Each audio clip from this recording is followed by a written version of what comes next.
Hello everyone, my name is Salim and welcome to the Markets Breakdown Analysis for Monday, the 13th of November 2023. We'll be breaking down charts and show the exact zones where price will close both potential buys or close below for potential sells as well. So looking at the previous weekly candle, the weekly closed small bullish. Now before we break down this weekly candle, we need to refer to the high time frame, meaning the monthly time frame.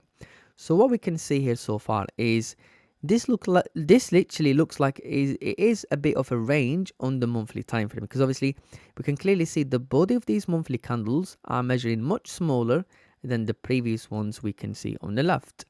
Now the first thing we can see based on this price action, we have the October monthly candle closing bullish, rejecting the downside but closing just below the monthly resistance formed back in September 2023. And the November monthly candle has already broken above the October high, broken above this monthly resistance, but price seems to struggle to continue bullish. Now, when we put a line to where the current monthly high has been formed around 185,960, this is also the last weekly high, which is the weekly rejection area. And the reason why we're saying this is a weekly rejection area is because we have 1, 2, 3, 4 weekly candles printing side by side. And there's a reason why price is failing to continue bullish. Now what we're going to do here is going back to the monthly time frame and looking on the left, and the most recent price action we can see based on high time frame is we have this monthly resistance formed back in November 2015.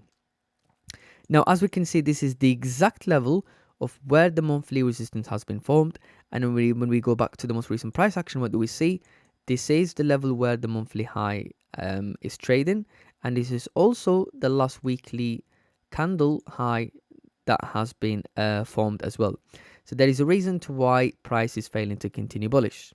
Now when we drop down to the daily time frame, the daily candle for Friday closed bullish, but the last weekly candle, basically price has just been ranging, because this is the Monday daily candle. The Monday formed the high, rejected the upside, retraced and closed week bullish, and then Tuesday, Wednesday, Thursday, Friday, pretty much they've literally just been printing side by side. So now to break down the chart, and the first thing we can see here is we know this is a daily support formed around 184,850, which is also the daily bottom range.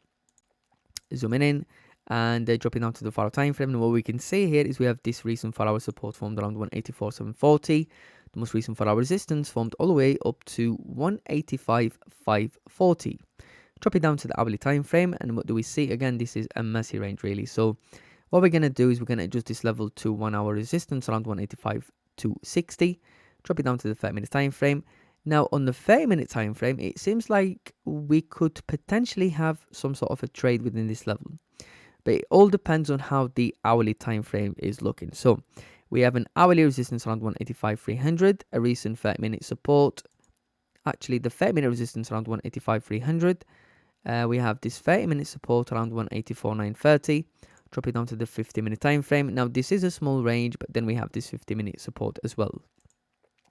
So now to identify the no trade zone, and I'd say yes, I would say based on the 4-hour time frame, let's have a look. So this is, I would say ideally is to wait for price to break and close, let's say above this hourly resistance, above 185,470, because then we're allowing for price some sort of a range for price to consolidate before breaking out the range.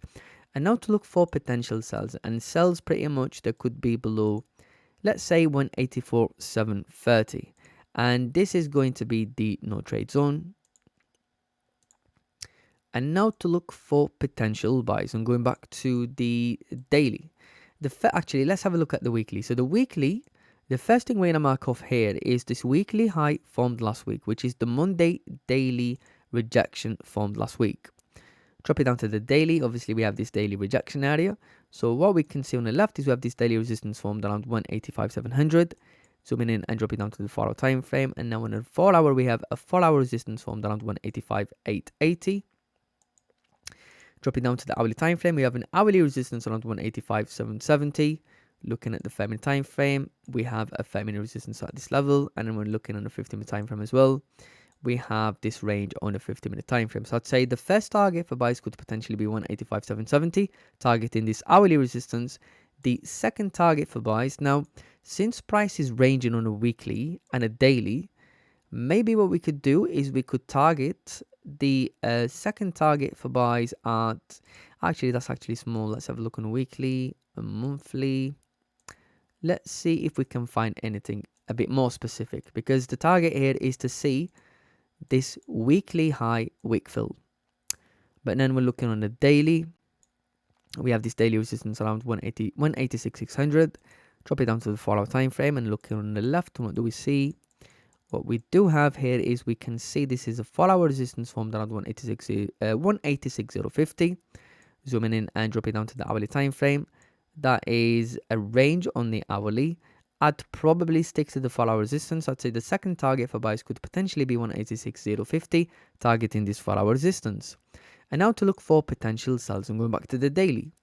So the daily, what we can see is once price break below this level, we have this clean candle to mirror on the left.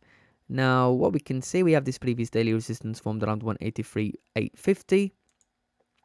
Dropping down to the 4-hour time frame, we have a previous 4-hour resistance around 184,200.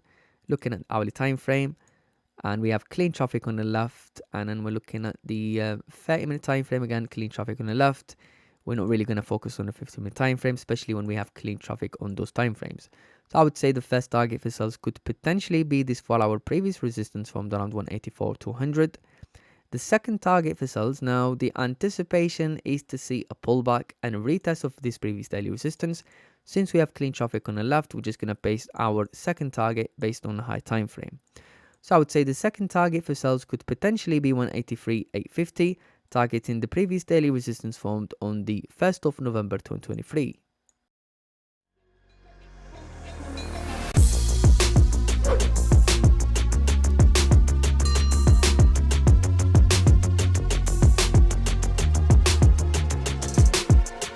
Dominion Markets, your trading sanctuary.